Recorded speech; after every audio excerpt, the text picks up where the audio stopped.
Hello everyone, my name is Nicole Castilleja and this is my self-assessment video response. You may notice that I'll be looking up and down a lot.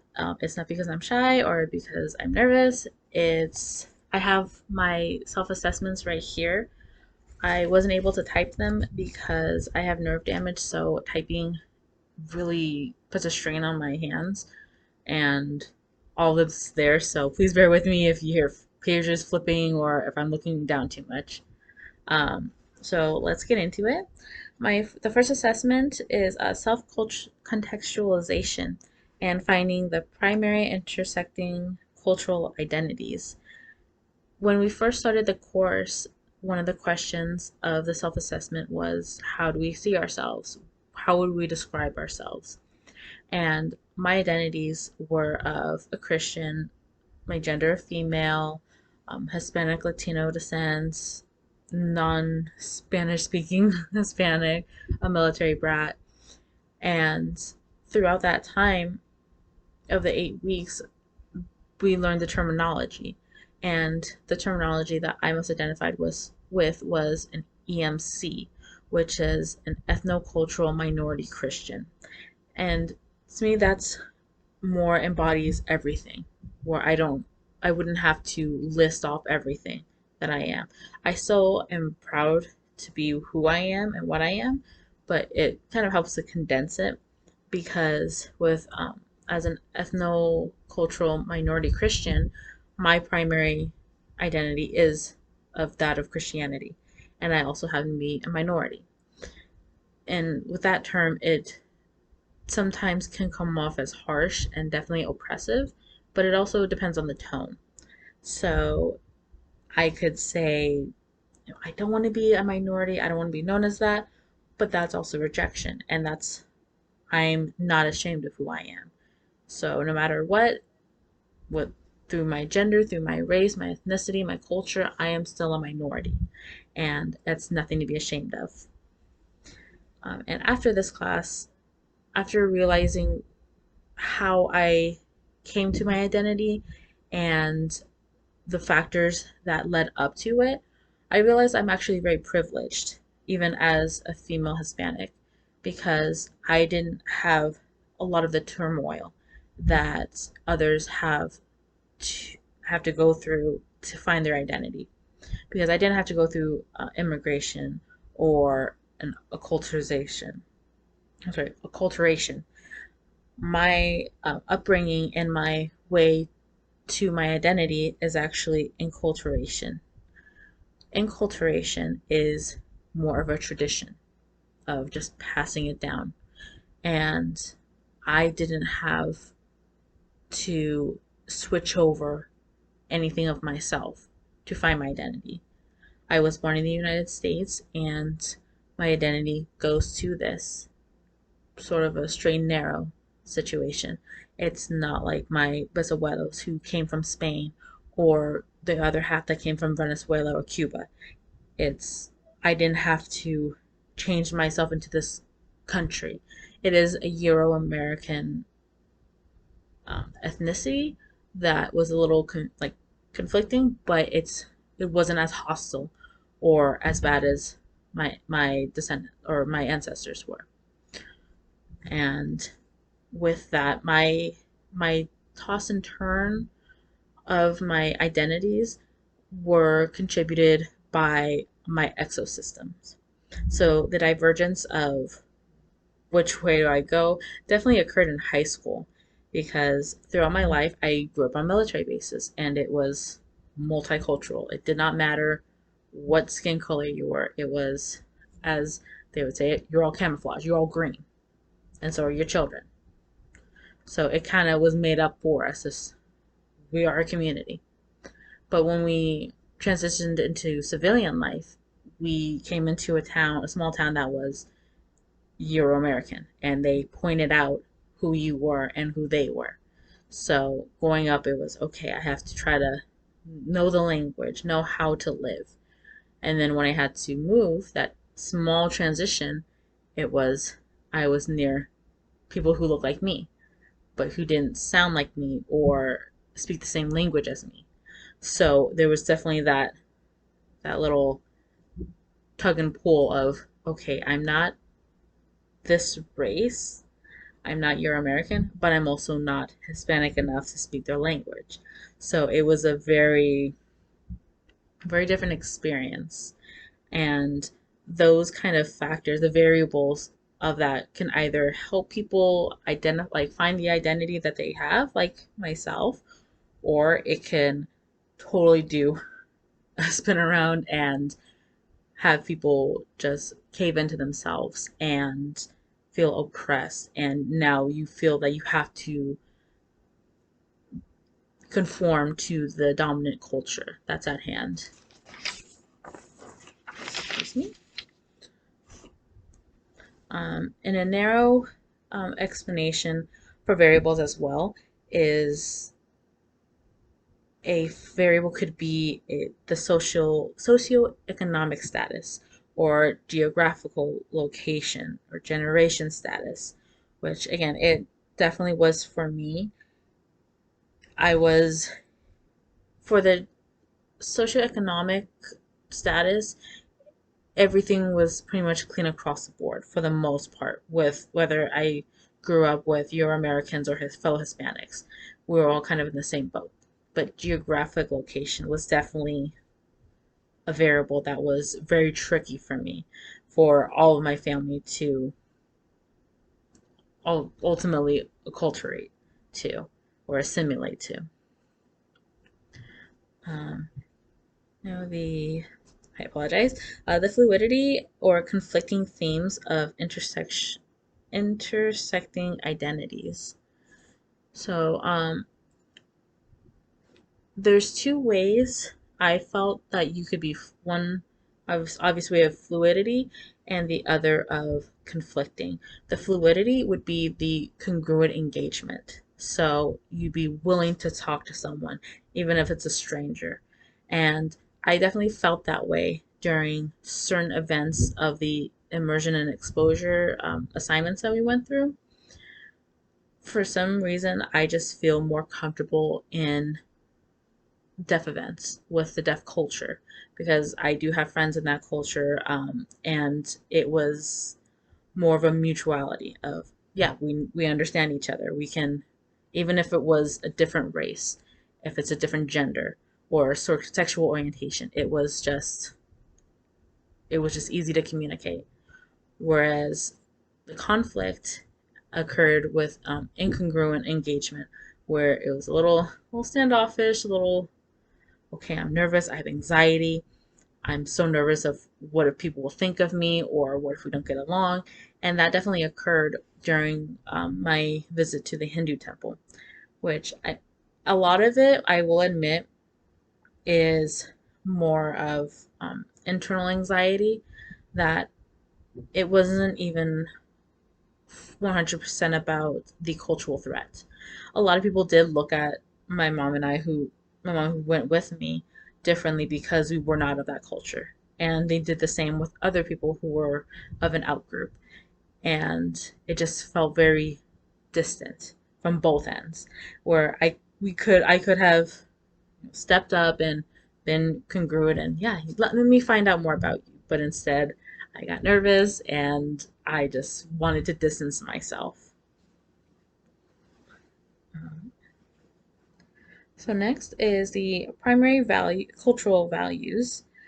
And from my upbringing, I would actually add, so I would say from my upbringing or from my identity to form, it, I focus more on the values of community and in and out group orientations.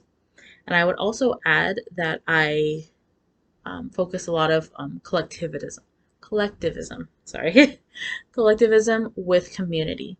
Because for me, the way I was brought up was it goes hand in hand of you do for your family, you do for this, and it all wraps around. It's just one orbit of your family, and that's it.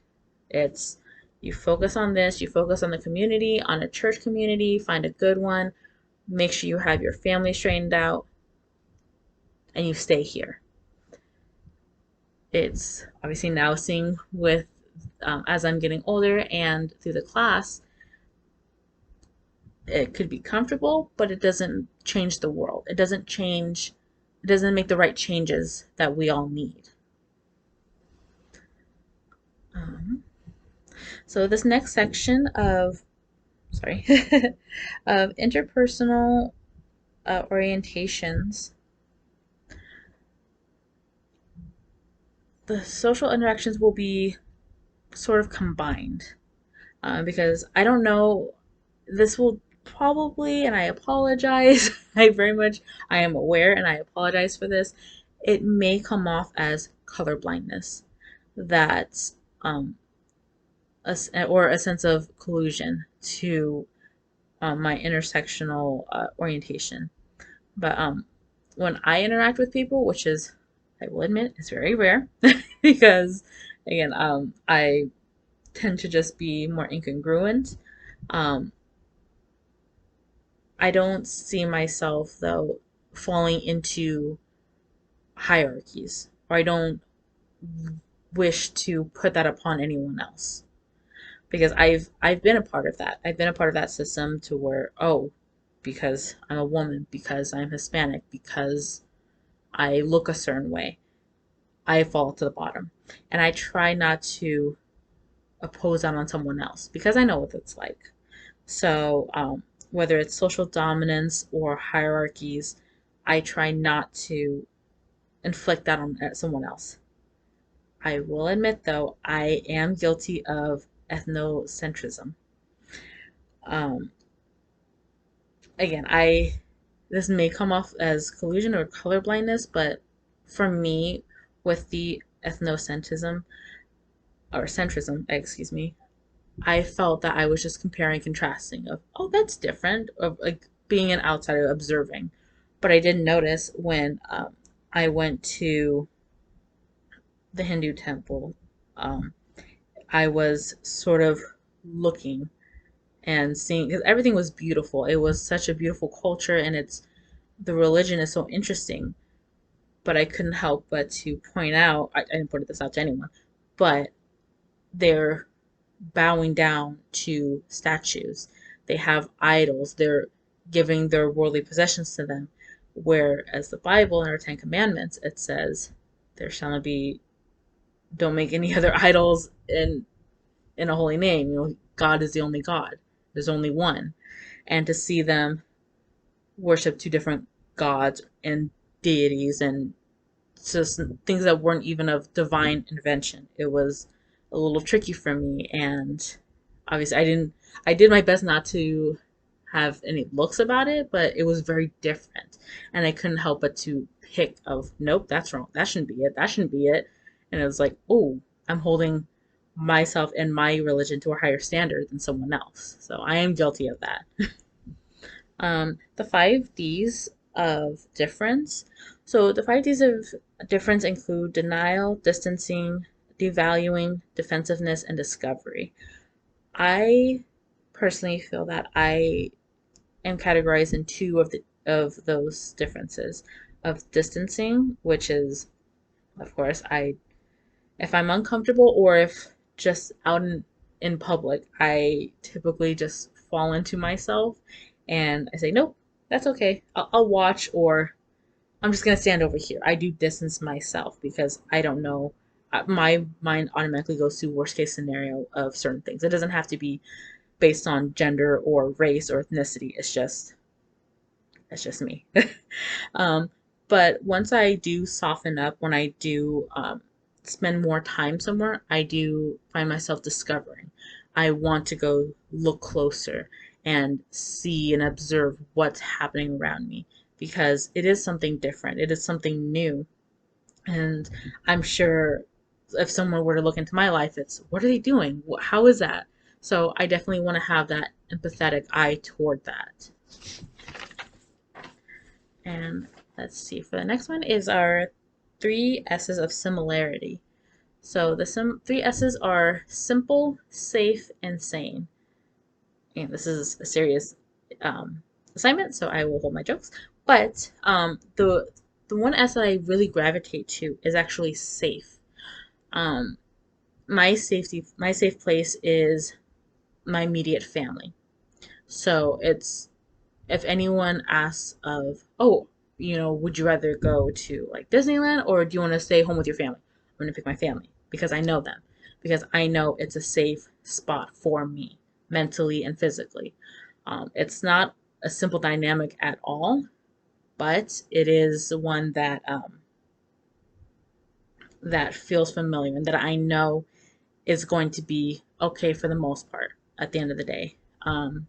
Because with my body, what tends to happen when I'm in an uncomfortable situation is that my body will physically shut down. So it's, my hands will tingle, my it's borderline paralysis. So my safety um, go-tos, which are my mom and my sister, we go through our kind of anti-anxiety ritual of, taking out my anxiety stings, or have my fidget key, excuse me, and so that's more of the calming aspect that that one of the similarities brings to me. Our last is for the section is the contextually situated power, privilege, oppression, biases, and microaggressions. So once again, I hope it doesn't come off as colorblind, but I myself do not feel that I project that, and I hope I never do project that, but I have had that put on me of the power dynamic of oppression and privilege that, especially in the workforce, of, you know, okay, we'll let you talk, but not take it to heart, because what does a woman know? What does a Hispanic woman know? And everything kind of just breaks it down. And it didn't, obviously, right now saying out loud, it's, okay, maybe it was taken out of context, but when it's in a room full of men, room full of Euro American men, there is a difference. There is that power dynamic that's, okay, that's, you're here pretty much because of how I look, because it's almost a poster child of multiculturalism of, yeah, we have every kind of race here, we have every gender here, and it's, but you're not letting me contribute. I've definitely have felt that weight of oppression and having unkind things said or looked at by me. So again, I hope it's not colorblindness, but I do know what that feels like to be pushed down in that way. And sorry. In our next segment with is self-assessment and identity. So with there was one of our self-assessments, I believe, possibly in chapter 10, I think it was. I forgot to label it, but it was um, seeing what developmental status you're at, and it was one of the categories of less, strongly disagree to strongly agree. And when I was taking it, I was very nervous of, oh no, maybe I'm not as multiculturally competent as I think I am, or am I offending anyone? But again, that aside, again, we're all learning. But for my developmental status, from what the tests, and again, the tests, it's not an academic or scientific study, or anything of like, if you answered this many right or this many numbers, then this is your score. It's nothing like that. But reading through, my developmental status is actually immersion and immersion. So it's more of like the learning aspect of, where I'm getting there, I'm putting my foot into the door, and let's see what we can do, and explore. I definitely felt that with the immersion and exposure assignments, because in a million years I would not have thought to single-handedly hunt down where I could find a different type of temple. At first, I had thought of the temple and a synagogue, because I am fascinated with Judaism, and I know the religion.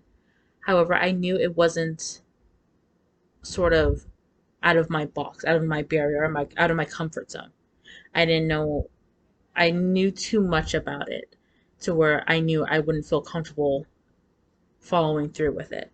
So I thought, LA, I know they have that Buddhist temple, but then in a hidden gem was in Chino Hills, the Hindu temple. So I thought, yeah, I'm gonna explore. I'm gonna go through there, and it's gonna be okay. And let out my anxiety, and it was. So I've my developmental status is in the immersion stage status, and my coping strategies. I believe the coping strategy that I use is rationalization. I almost have to make everything make sense.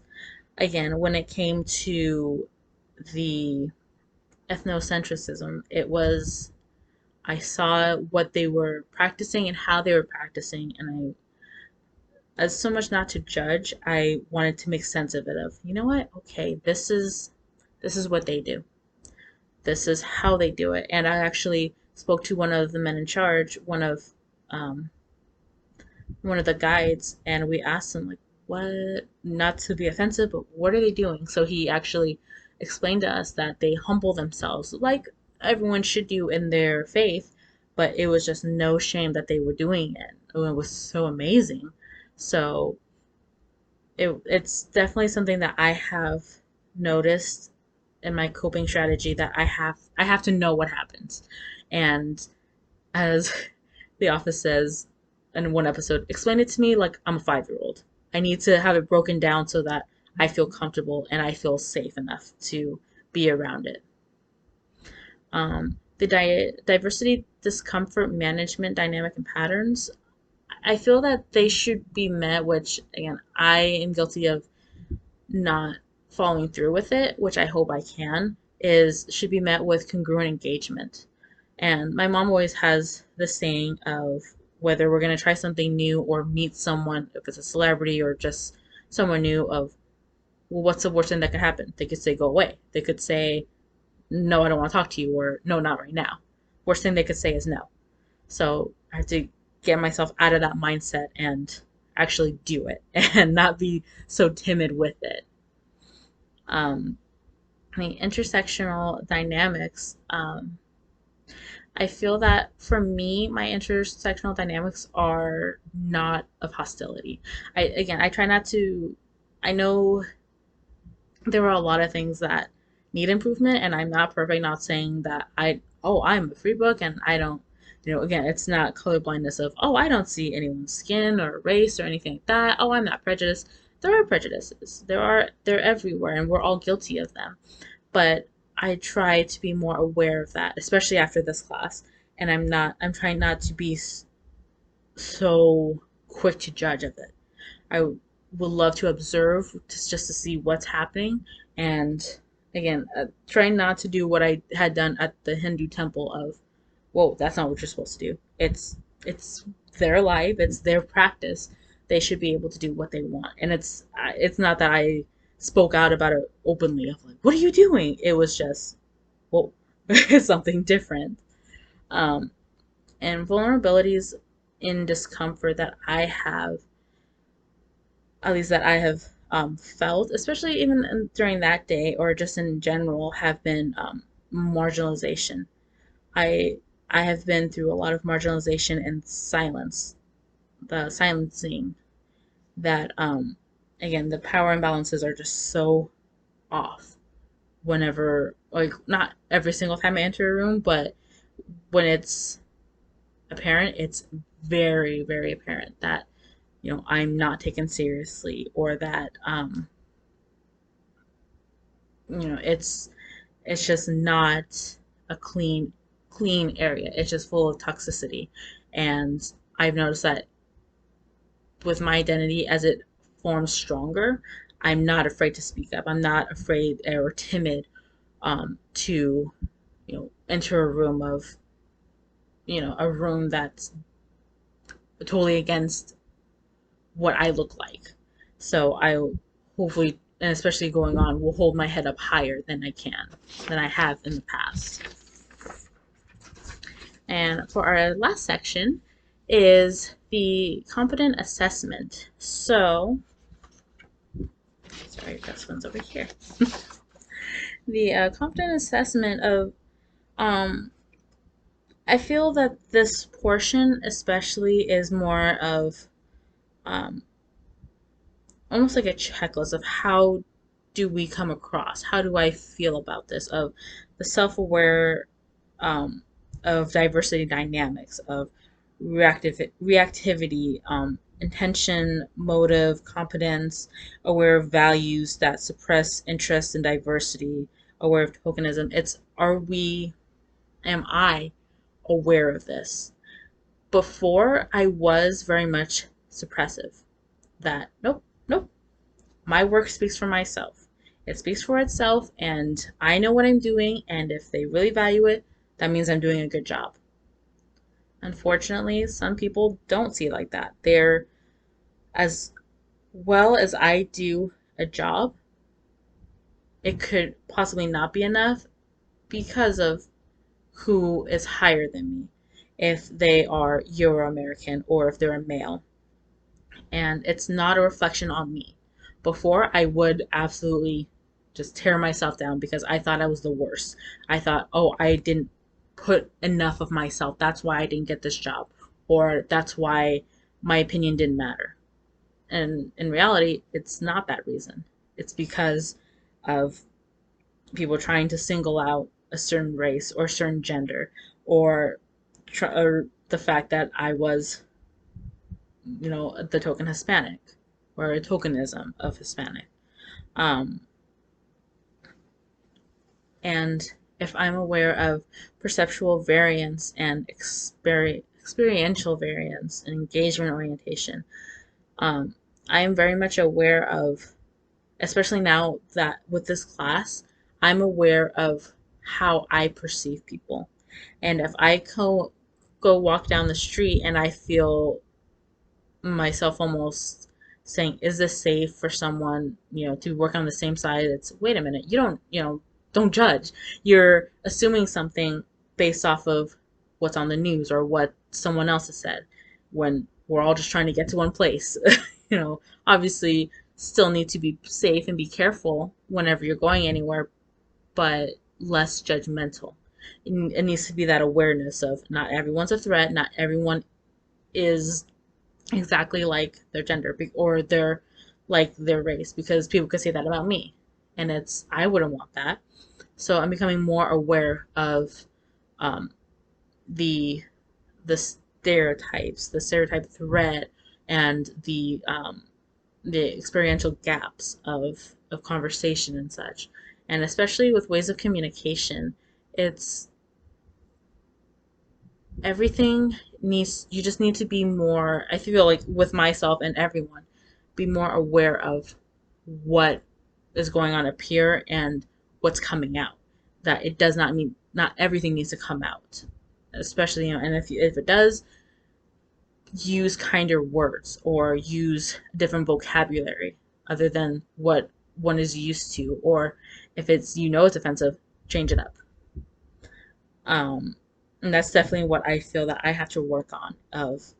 I've always been able to read a room, but not everything needs to be a jump start of anxiety. It Everything just kind of can flow and should flow. The section of knowledge under the competence assessment can all be improved by cultural empathy, and all of and everything in general. It's more of common decency and common sense. It There's a lot of times where we'll joke with family and friends, and sometimes that dynamic is different in the microsystems, but when you come out into a macro system or a chrono system or exosystem, it's the dynamic changes. You need to change that dynamic. And if I feel that if you have to say, I know it's wrong, but I'm gonna say this, or this might come out bad, then don't say it. If you know that what you're gonna say could be harmful to someone, don't say it. And if it does come out wrong, or if you say something and you see someone kind of squirming or like taken aback, apologize. It doesn't take a degree to read body language or facial expressions.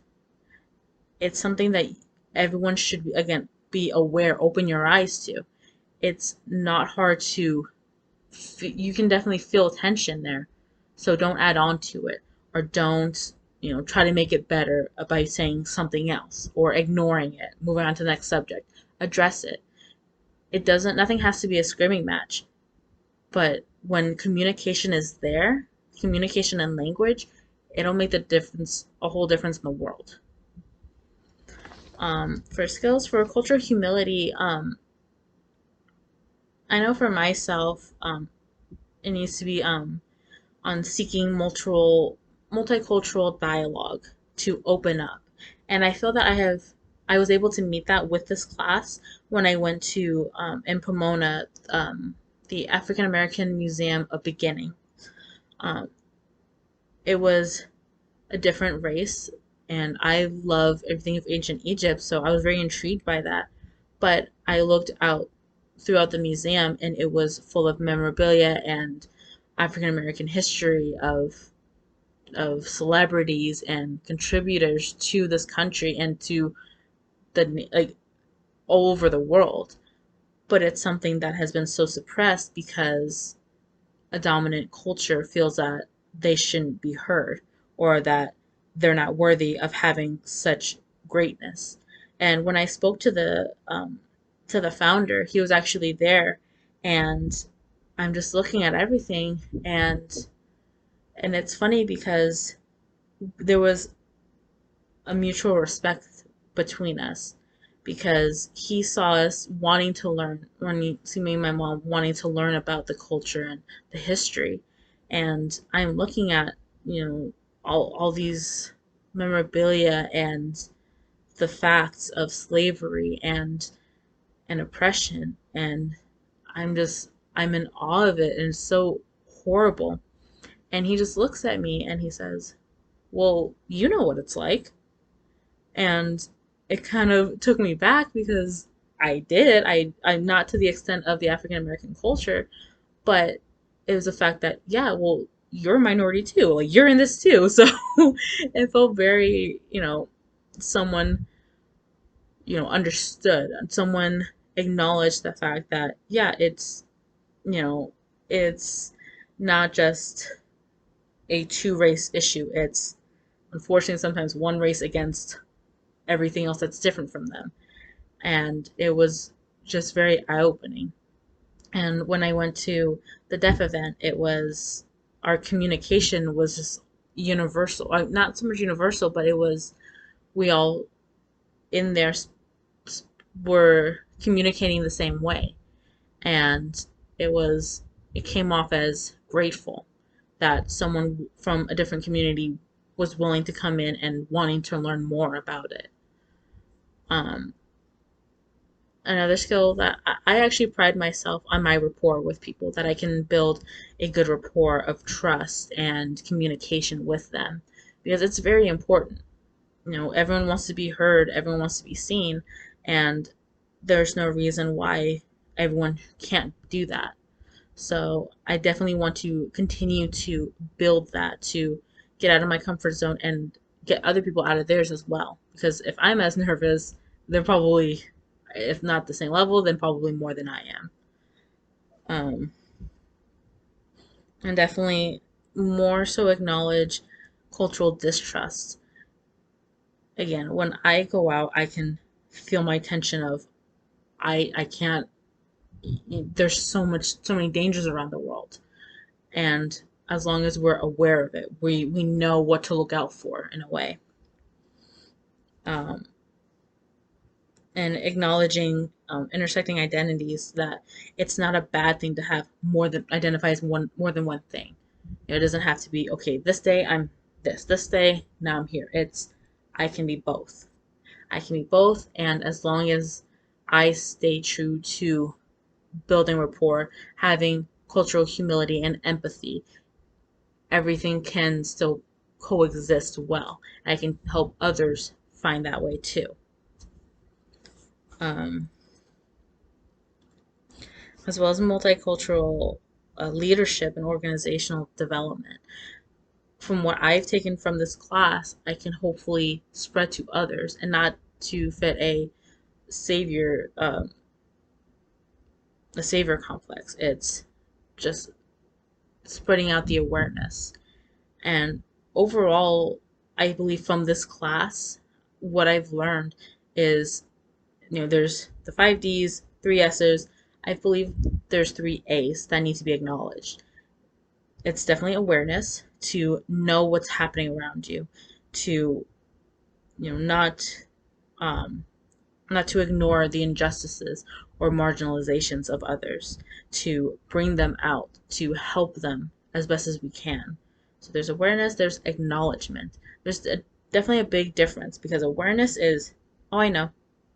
Yeah, I know, it's right here. Acknowledging is, hey, almost speaking about it.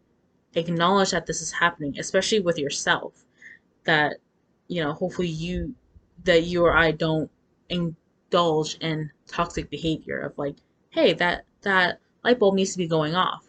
I'm acknowledging what I'm doing wrong or what you're doing wrong. So there's awareness, acknowledgement, and acting. You need to act upon the what you're feeling and speak up. It's not a bad thing. Obviously, there's conflict. There's, you know, sort of that wanting to get an altercation. It does not need to get to that point of defensiveness or or devaluing anyone else, but it's acting upon it. It's speaking up and advocating.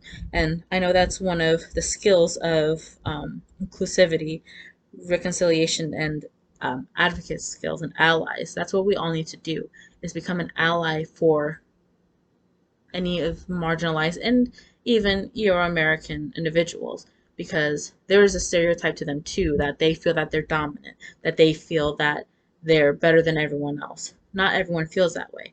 Not every culture is their stereotype. So we need to act upon the fact that we need to act and physically go out there and meet new people and, stop people when they are harming others, whether it could be physical or when it's mental or emotional or verbal. Especially this world lately has just been spewing out whatever they're feeling, either for views or just because they've had enough, and that's not okay. There can be a thing of overwhelmingness, but it does not need to be toxic or hostile. So those are definitely my 3 A's that I've taken from this class, of awareness, acknowledgement, and acting, to act upon those. Sorry, this was a very long video, but I don't know what to say. um, so thank you so much for listening, and I hope you all have a great rest of your semester.